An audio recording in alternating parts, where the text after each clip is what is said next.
Hi everyone, welcome to Writer of the Week. Today we're here with author Stefanie Arend in celebration of the one-year anniversary of the publication of her book, Be Healthy with Yin Yoga, the gentle way to free your body of everyday ailments and emotional stresses.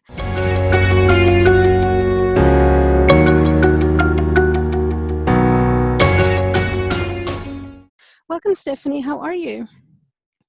Thank you so much for having me, Melissa. I'm great. Congratulations on the one-year anniversary of the launch. Your book is a gift to the world and shares so much wisdom. Thank you so much. I appreciate that.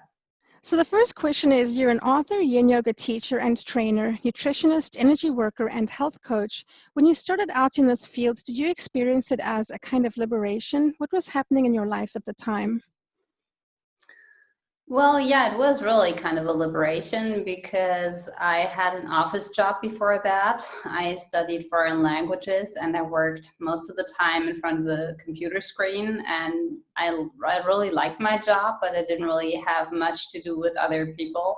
And I wanted to work with people, like one-on-one, and be able to help people on their way to become healthy, to live a happier, healthier life. And so it just called me kind of, and I just didn't want to spend the whole day at an office, but just get in touch with people and be able to communicate with people and not just with the computer screen. So that was really a super nice feeling.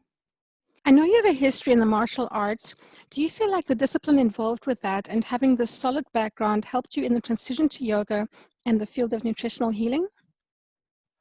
Yeah, I think so, because I got in touch with the Taoist approach very early, and it's not the same as in yoga, but I think it really helped to understand the whole context in a better way. Yes, for sure, I would say. Yes, and also on the physical side, it had an influence because I was pretty flexible due to my martial arts practice, and that was very helpful in my yoga practice. But you don't have to be flexible to start a yoga practice. Actually, the stiffer you are, the more you have to gain. So they can be helpful, but you don't have to be that flexible when you start. So what makes yin yoga so special and inspiring to you? What makes it stand out in comparison to other types of yoga? Oh, I love other types of yoga as well. That's actually how I started, with more active forms of yoga. But I was always a very yang orientated person. That means I was, well, I don't know if I would call it type A personality, but I was always very busy, had a very busy schedule every day. And my yoga practice looked just like that, very active. And I had a lot of injuries on the way. And I could never really calm my nervous system down, even though I was doing yoga. And when I discovered Yin Yoga, it was just like the missing piece, and all my injuries could finally heal, and my nervous system got really calm. And that was a missing link to balance out my yang focused orientated life, and my yin was completely depleted. And that's why I just soaked it up like a sponge, really, that yin energy, and I still love it to this very day. And it's just a gift for me every day I practice. That's so interesting what you say about it made you more stressed. Some if you practice yoga in a very frenetic kind of way, it can be a way for people to run away from themselves even more if it's done in the wrong way. Well, maybe I should say that you focus more on the side that you already have an access of anyways. Like if you're a very young oriented person, a very active person, these are usually the people who also go to active yoga classes like power yoga, vinyasa yoga, and that just adds up to that yang energy. And actually they need the opposite to find the balance between yin and yang. So for the people that are not aware of yin and yang, can you explain what that means? Yeah, that is the beautiful sign of yin and yang. I'm sure everybody has seen that. One side is white and one side is black, and then there is a dot on each side, a black dot on the white side and a white dot on the black side. And there is a middle line, and we try to get into that middle line if we have a balanced life, which is yin is like passive and yang is like active. Yin is like night or dark, and Yang is like day or bright. And we always try to have both in our life. You cannot have daylight every day, and then you wouldn't be able to sleep. And if you are always in the dark, then you would miss the sunlight. And that's why we always need both components in our life. And that gives us a balanced life. So it's not trying to figure out which one's better for me, but we always need both components in our life. You were the original pioneer in introducing Yin Yoga to the German market. Your book was originally published in German under the title Gesund durch Yin Yoga, der sanfte Weg, deinen Körper von alltäglichen Beschwerden und seelischen Belastungen zu befreien. What was the path to becoming a bestseller? I think I was just there at the right time and in the right place at the right time, because nobody knew what Yin Yoga was at that time, and I didn't know that either. And when I took my teacher training with Paul Grilly, I was so very happy that I finally found what I had been looking for so long. And when I made the decision to write a book, I sent it to several publishers, and a lot of them declined because they said, nobody knows what Yin Yoga is. There is no market for this. But one publisher said, wow, this is a completely new thing, and we will give it a try. And well, yeah, I was so happy that they did, because already after 1 week they had to print the second edition because it sells so well. And well, yeah, people just wanted to go back to the roots. They just wanted to have something to calm them down, and I think Yin Yoga was just a perfect approach for that. In Be Healthy with Yin Yoga, you put together many sequences to activate the self-healing powers of body and mind, as well as offering a holistic approach that includes Western and traditional Chinese medicine, breathing techniques, meditation, nutrition, fascia therapy exercises, and self-reflective questions to encourage deeper exploration of the roots of readers' ailments. Why is it important to integrate all these different approaches into the healing process? I think you can probably add even more, but we always have to consider body, mind, and spirit. And I believe it's not enough to just focus on the body, or to just focus on the mind, or just focus on the spirit. All three of them go together, and that's why I think we absolutely need several different approaches to find the root cause of an ailment, for example. And yeah, it's like a big puzzle, and we need a lot of pieces to put all of it together. So sometimes trying something new can be overwhelming. Can you tell us why anyone can try Yin Yoga? Well, it is a very gentle practice, and it's not about achieving something. It's just about feeling good in your practice. And what we want to achieve with the practice of Yin Yoga is a harmonious flow of qi in our meridians and our energy chains or lines along the body, and everybody can use that to get the qi flow in harmony. And it's not about doing the most challenging poses. You can just do very gentle poses and still achieve a harmonization of the qi flow in your body. And we also work with a lot of props in the practice.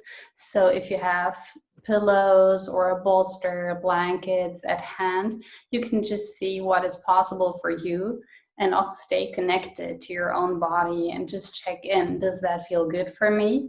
Do I feel a stretch in a certain area? And then you're good. And if it doesn't feel good, if it feels painful, then back off, please, and maybe work with a teacher to show you better alternatives. But if you're in a good touch, in touch with your body, and know what a feeling is like, I mean, in the sense of, is it a good pain or a bad pain, then you can definitely give Yin Yoga a try. And if it is too challenging, because we usually hold it 3 to 5 minutes, then you can just shorten it and just try it for 1 minute or 2 and just see how it goes from there. It's not about achieving anything. It's just really about feeling good in your practice. So I think anybody can try it, but it's important to be very cautious with yourself and treat your body with self-respect and not push yourself where you do not really want to go. And can you take us through a day in your life? Oh yeah, I usually get up very early.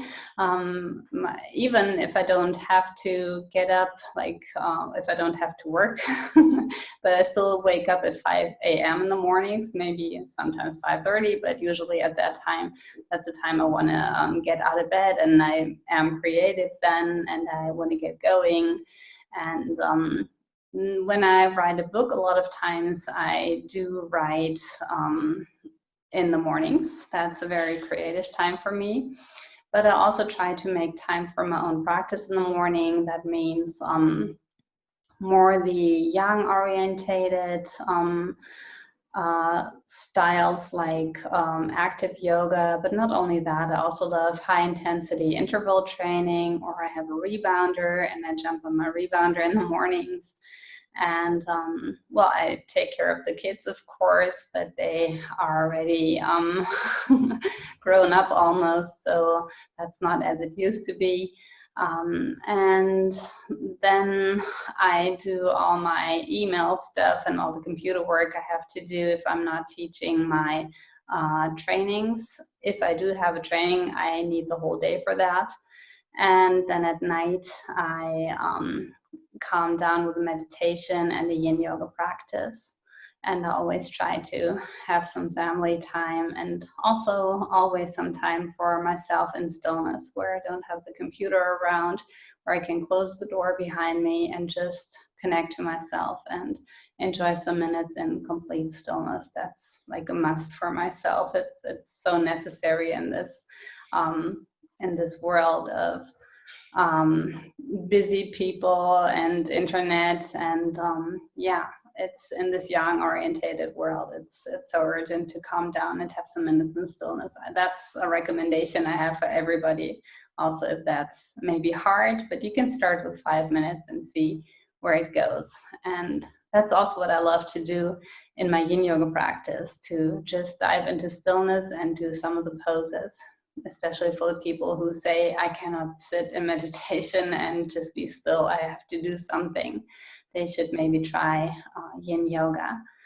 And that's basically what I do every day. I love to cook myself also, I should mention, of course, because I love to prepare healthy food for my family and myself. I do smoothies in the mornings. I cook for lunch or for dinner, and all fresh, of course. And that also takes quite a bit of time, but it's so very worth it. So I love to do that, to have a healthy lifestyle for my family and myself. Yeah, that's most of the time what I do throughout the day. Sounds like you've achieved real balance. Well, yeah, thank you. It was not always like that.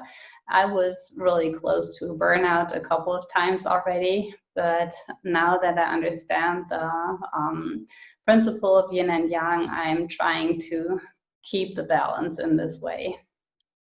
So what's next for you? What inspires you now, and what do you see for the future? I'm currently working on an online platform where I want to stream my videos. I used to do DVDs, but I think that's not really what people are asking for right now. And a lot of people ask me if I could also stream videos. So I'm working on a platform there right now. And yeah, what do I see for the future? I hope that we're all coming out of this crisis we're currently experiencing in a very positive way, and that there will be a feeling of global union and more empathy for each other. Global healing, yes. Now it's time for Tweet of the Week, where we do a deep dive into your tweets and select one for you to tell us more about. However, you're not on Twitter, so we'll feature one of your Instagram posts instead. You recently posted an image of a yoga pose with a caption, "It is incredible what happened during the first half of this year. So many issues came to the surface. They wanted to be seen, and it was a chance to check if they are still of importance for our life path. This process can be very uncomfortable, but it is also a wonderful chance to cleanse and heal." Can you tell us more about that? Well, yeah, it was my own experience, but also from a lot of people around me who really had challenges throughout these months of lockdown because the usual entertainment wasn't there anymore. And people had to spend time with themselves, with their families. They had to calm down. That was a wonderful chance to check in and to see what is still good for me, what does not fit into my life anymore. I know a lot of relationships which were being challenged, and a lot of people separated during these months. And well, yeah, so much stuff which came up, which usually got suppressed, maybe. And yeah, it's just very challenging and uncomfortable, but in the end, we will probably look back and think, yeah, I'm glad that it happened that way, because otherwise I wouldn't have seen it. What makes Be Healthy with Yin Yoga so special and easy to use is the sequences that form the heart of the book, such as the one for headaches that takes you through some explanations from the Western and Eastern perspectives, questions for reflection, as well as nutritional tips. Be Healthy with Yin Yoga is a 2019 Best Book Awards finalist in health in the alternative medicine category. Paul Grilly, founder of Yin Yoga and author of Yin Yoga, Outline of a Quiet Practice, and Yin Yoga, Principles and Practice, says about your book, Stefanie Arend's book is a great introduction to Yin Yoga. She outlines meridian theory and then outlines specific routines. After each routine, she suggests what inner behaviors to reflect upon and the relevant traditional Chinese medical theories. I believe this book will help aspiring yoginis systematically explore their mind-body interconnection. Be Healthy with Yin Yoga is available on Amazon, and you can find the link in the description below, as well as the link to Stefanie's website, yinyoga.de/en. Also, make sure to check out her YouTube channel linked in the description below for yoga sequences, flows, and relaxation techniques, book information, as well as background information and understanding of Yin Yoga.